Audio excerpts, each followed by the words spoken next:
Assalamualaikum, semangat pagi. Ketemu lagi di channel Bunda Heni. Kali ini kita akan bahas tentang COVID-19.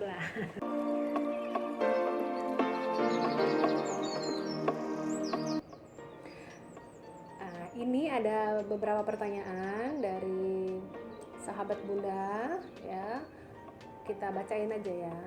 Halo Bunda, apa kabar? Gimana perasaan Bunda saat dinyatakan bahwa hasil swabnya positif COVID-19?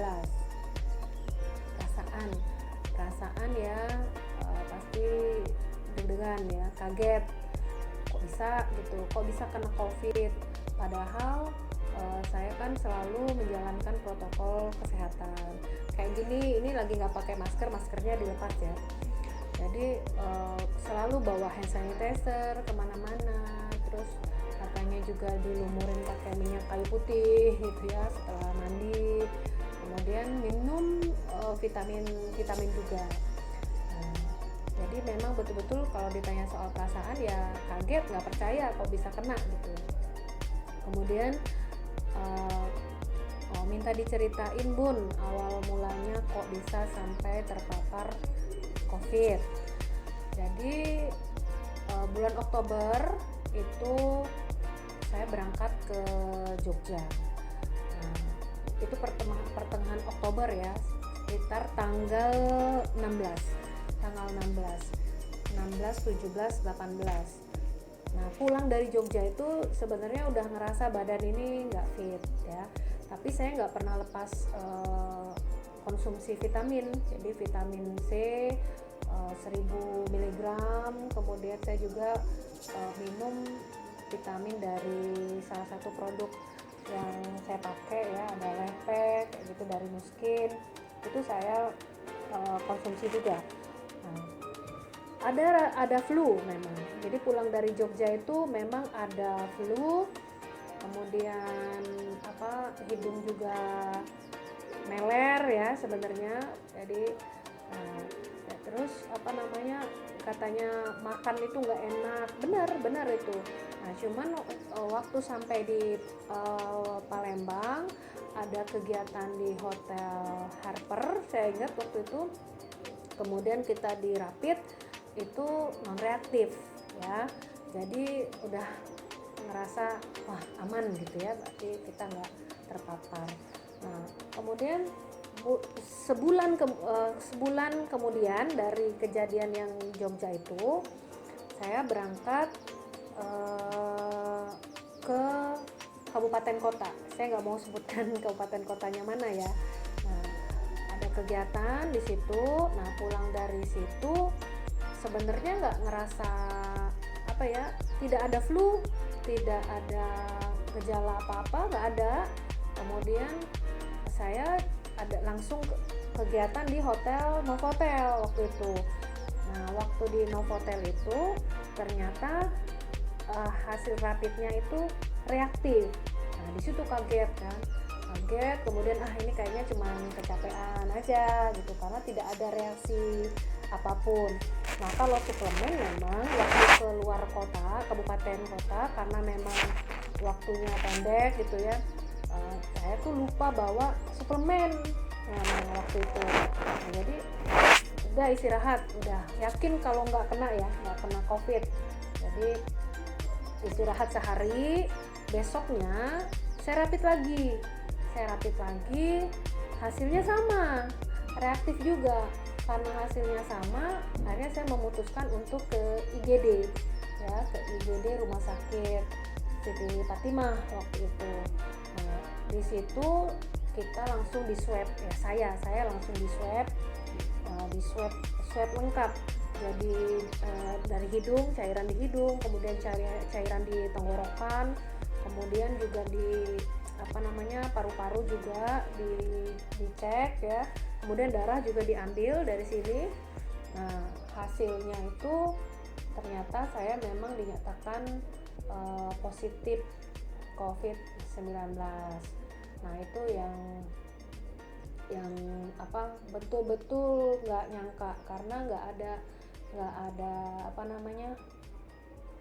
ada gejala sama sekali. yang dibilang flu tidak ada, batuk tidak ada, sesak juga tidak ada, kemudian hilang rasa, hilang penciuman, kemudian demam juga nggak ada. Kayak gitu.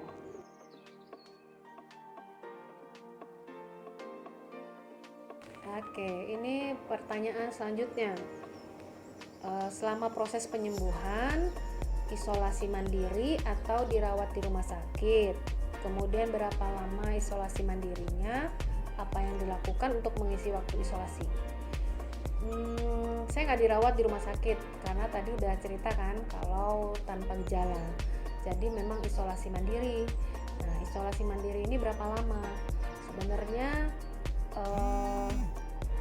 3 hari isolasi mandiri di rumah ya, di rumah itu di dalam kamar sendiri, makan pisah sama keluarga, minum juga pisah, tidur juga sendirian gitu.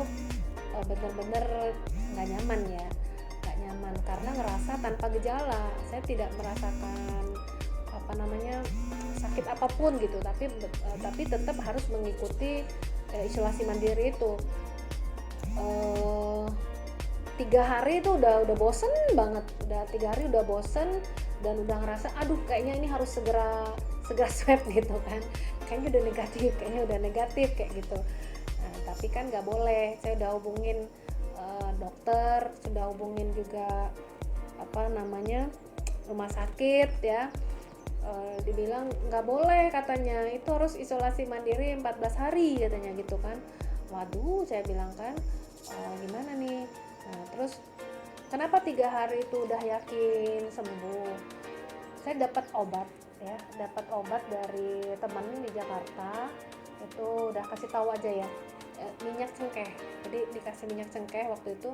Nah, waktu udah ditetesin terus itu diminum, itu perasaan badan itu langsung gimana ya, kalau ada suaranya tuh rasanya gini, pas minum itu langsung zung gitu ya. Dari telinga itu kayak kalau diilustrasikan kartun itu kayak keluar asap gitu. Udah langsung zeng aja dari telinga, hidung, terus mulut itu udah ngerasa anget aja, sampai ke lambung itu udah ngerasa anget. Waduh, rasanya ini kayaknya benar-benar menyerang virusnya lah kayak gitu. Makanya saya yakin bahwa 3 hari itu udah harus swab gitu, udah harus swab, tapi tidak ada satupun yang nerima ya buat swab itu. Jadi kalau berapa lama isolasi, saya kasih tahu itu cuma 1 minggu. Jadi Senin saya ya di IGD dinyatakan positif, kemudian Senin selanjutnya saya sudah minta tolong lagi untuk di swab lagi di rumah sakit yang sama. Alhamdulillah diizinkan di swab dan ternyata betul hasilnya negatif, sudah negatif. Apa yang dilakukan selama isolasi ya, saya banyak makan makanan yang bergizi, kemudian suplemen nggak tinggal, kemudian olahraga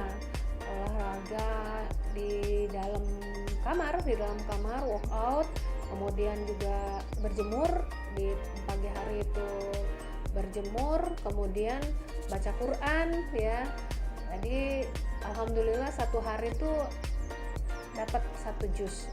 Ternyata dengan hikmah COVID ini kayaknya memang lebih mendekatkan diri kita kepada Allah Subhanahu wa taala. Alhamdulillah. Itu hikmahnya mungkin. Oke, kita lanjut ke pertanyaan yang lain. Nah, peran keluarga dalam membantu proses pemulihan. Nah, ini dia, alhamdulillah peran keluarga ya. Kalau saya sih yang paling berperan itu suami, karena di rumah itu kan ada anak-anak dan orang tua. Mereka di bawah, di lantai bawah, saya di lantai atas. Hampir selama isolasi mandiri saya nggak kontak sama anak-anak dan orang tua. Jadi cuma suami ya yang aktif nganterin makanan seperti itu. Ngingetin minum vitamin, madu juga nggak tinggal. Ya itu aja. Kemudian juga ada beberapa keluarga yang tidak satu rumah, itu juga pada telepon ngingetin gitu, pola hidup sehat, kemudian memberikan semangat biar saya tetap sembuh. Alhamdulillah. Ini lagi nih, makanan atau obat yang dikonsumsi. Ini sepintas tadi udah diceritain. Jadi kalau makanan ya makan biasa 4 sehat 5 sempurna. Susu juga ya, susu beruang buat ini daya tahan tubuh katanya. Pokoknya apapun yang katanya bagus untuk tubuh kita, meningkatkan imun, itu saya makan. Saya nggak pernah menolak dikasih makanan apa. Jadi semua yang dikasih saya makan. Kalau obat, nah ini dia. Kalau obat yang diresepkan ya buat saya waktu dinyatakan COVID itu saya lihat ada antibiotik, kemudian ada vitamin C, kemudian ada lagi tuh yang cukup mahal ya, saya lupa namanya, Avigan kalau nggak salah. Ini apa? Itu harganya sampai 1.800.000. Saya udah bilang nggak usah dibeli ya karena saya yakin saya nggak apa-apa kok, orang saya tanpa gejala gitu kan, tapi masih dibeli juga. Itu yang nebus sendiri ya, maksudnya bukan dari tidak ada di rumah sakit tempat saya periksa, tempat saya swab. Jadi itu harus cari di apotek lain, itu nilainya betul 1,8 juta. Oke. Tadi obat sudah ya. Jadi informasinya ada Avigan produksi Indonesia yang harganya cukup terjangkau. Jadi bolehlah kalau itu dicoba. Itu salah satu obat untuk penanganan virus ya, informasi dari dokternya. Ini kita lanjut ke pertanyaan selanjutnya. Apa nih? Sempat cobain tes antigen juga yang sedang viral. Apa sih antigen? Apa bedanya sama tes rapid antibody serta swab PCR? Oke, saya sudah pernah di rapid antigen ya.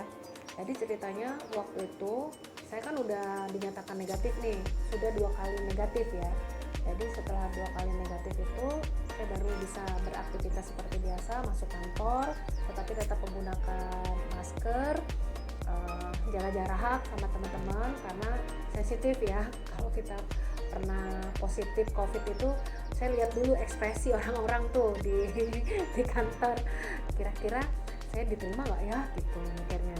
Tapi kayaknya di kantor alhamdulillah, mungkin karena di pariwisata jadi udah biasa, soalnya dikit-dikit rapid kayak gitu. Jadi teman-teman penyambutannya sih alhamdulillah baik dan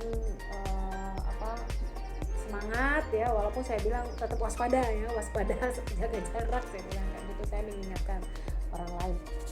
Kemudian antigen, betul saya pernah antigen ya, karena tiba-tiba saya tuh dinyatakan rapidnya itu reaktif lagi. Tapi ini sudah berapa lama ya, udah sekitar sebulan. Jadi November saya yang positif itu, Desember saya ada berkegiatan lagi di Hotel Area Duta waktu itu, di Area Duta.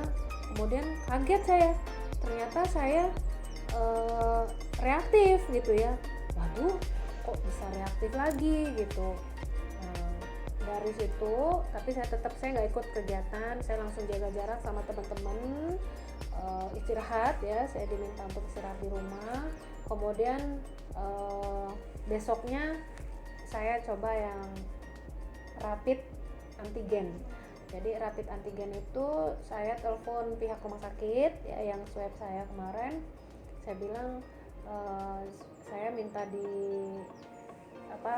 diberikan rapid antigen. Bedanya apa? Kalau yang rapid antibody itu kan yang diambil darah ya, dari jari tuh. Nah, yang diambil darah itu. Nah, kalau yang antigen itu diambil cairan dari hidung. Jadi 2 hidung kita ini kayak cotton bud gitu ya, dimasukin kayak cotton bud gede banget. Nah, itu dimasukin kanan kiri dimasukin. perasaannya ya sampai keluar air mata sampai keluar air mata, mau nangis juga malu gitu ya tapi ya udahlah, alhamdulillah hasilnya saya dinyatakan non reaktif. Jadi antigen memang akurasinya itu lebih tinggi daripada rapid antibody, jadi dia sekitar 70 sampai 80% ya akurasinya. Nah kalau swab PCR yang itu tadi, kalau swab PCR itu saya diperiksa yang diambil cairan dari hidung, diambil cairan dari tenggorokan, kemudian diambil juga darah ya, diambil darah, kemudian yang dicek paru-paru gitu, ini ronsen ya, itu bedanya. Oke. Nah, pertanyaan selanjutnya ya, apa ini? Masih banyak masyarakat yang nggak patuh protokol kesehatan. Apa himbauan Bunda untuk masyarakat tersebut? Jadi ya memang kalau melihat masyarakat yang cuek ya, maksudnya di tengah keramaian nggak pakai masker, itu perasaan kita gimana ya gitu. Sebenarnya mungkin yakin yang bersangkutan itu merasa yakin sehat atau seperti apa, tapi kan buktinya saya yang memang ngerasa tidak punya gejala apapun ternyata saya juga positif. Jadi saya berharap kepada teman-teman, kita harus saling mengingatkan, tetap namanya masker itu ya harus kita pakai gitu ya, pakai masker, kemudian jaga jarak, kemudian suplemen, jadi memang pola hidup sehat ya, makan yang cukup, kemudian yang ya buah, sayur seperti itu udah harus kita perhatikan. Jadi kalau sekarang sih sebenarnya udah banyak di setiap tempat saya lihat udah banyak menyediakan sarana untuk cuci tangan. Nah ini apa salahnya kita selalu lakukan itu, jadi cuci tangan, kemudian jangan lupa juga bawa hand sanitizer, intinya menjaga kebersihan. Nah itu tadi no diet ya, kayaknya no diet tapi makan yang cukup, bergizi, olahraga juga yang cukup.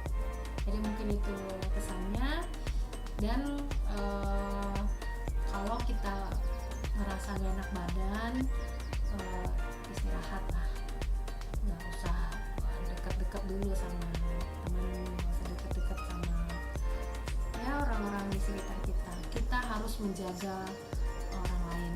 Intinya jangan sampai kita ini membawa pengaruh buruk bagi orang lain. Jangan sampai kita ini menularkan apapun yang ada yang nggak baik di dalam diri kita. Entah itu COVID, entah apa ya. Intinya memang dengan adanya pandemi ini kita jadi lebih peduli lah sama kesehatan diri kita sendiri, dan kita juga lebih peduli kepada orang lain. Gitu. Nah ini pertanyaan selanjutnya ya. Apa harapan untuk pemerintah? Di harapan untuk pemerintah, saya berharap bahwa itu tadi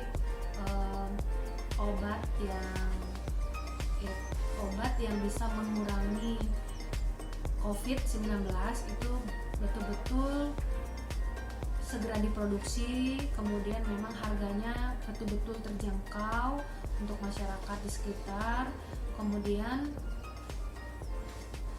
ada kemudahan untuk masyarakat kita untuk memeriksakan diri ya di puskesmas terdekat.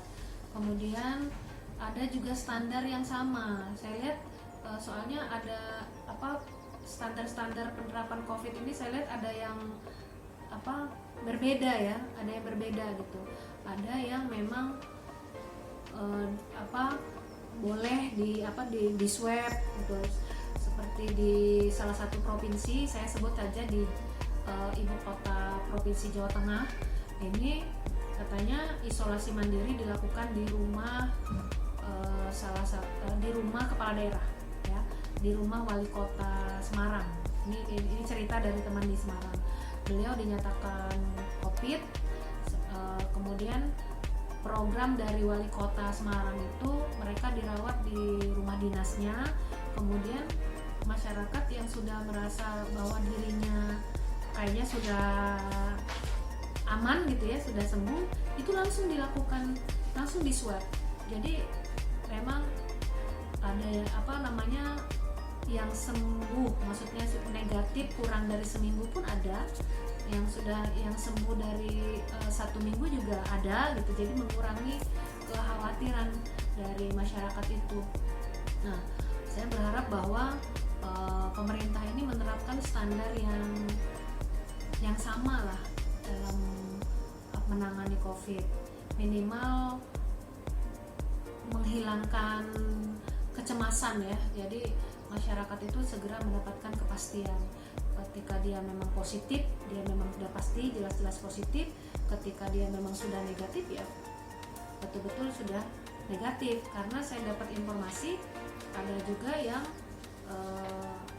bukan informasi ya, di puskesmas itu yang OTG itu 14 hari sudah 14 hari selesai isolasi, dia sudah tidak dikeluarkan lagi surat keterangan negatif COVID-nya. Jadi ini kan kadang membuat masyarakat itu jadi bingung gitu. Jadi gimana nih gitu kan, apalagi untuk masuk kerja lagi yang memang butuh meyakinkan lingkungan kerja bahwa kita ini betul-betul sudah dinyatakan negatif COVID-19. Nah, untuk terkait vaksin, ini 2020 kan vaksin sudah masuk ya ke Indonesia. Kemudian tahun 2021 akan segera didistribusikan ke masyarakat. Harapan saya vaksin ini memang betul-betul harus diyakinkan dulu, memang betul-betul aman untuk masyarakat. Jadi bukan menambah permasalahan baru seperti itu. Jadi itu saja harapan saya untuk pemerintah. Jadi masyarakat memang harus diberikan penanganan yang cepat. Jadi untuk penanganan COVID-19 ini. Kalau untuk fasilitas-fasilitas sih saya rasa cukup ya. Semua fasilitas pemerintah sekarang udah banyak di tempat cuci tangan, menyediakan hand sanitizer. Itu saya lihat sudah cukup. Tinggal ya beberapa poin tadi yang saya sebutkan. Ini terkait COVID ini ya. Jadi saya berharap teman-teman tidak cemas, atau kata yang bilang don't panic, ada yang bilang gitu ya, jangan panik. Rasanya COVID ini kalau yang saya alamin sendiri sih, bahwa memang ya karena saya OTG ya, jadi ternyata memang reaksi di tubuhnya itu kan katanya beda-beda ya. Cuman kalau ditanya ada nggak teman yang punya penyakit bawaan seperti itu kemudian sembuh? Ada. Jadi teman saya ya di tempat tugas yang lama itu dia ada diabetes, kemudian dinyatakan positif COVID, dan itu alhamdulillah sembuh, sehat, sudah kembali beraktivitas kembali. Kemudian yang sudah tua ya, udah pensiun, dinyatakan positif COVID. Katanya COVID ini kan rentan dengan orang-orang yang sudah lanjut usia gitu. Tapi ternyata alhamdulillah yang bersangkutan itu sehat sekarang, sudah melakukan aktivitas seperti biasa.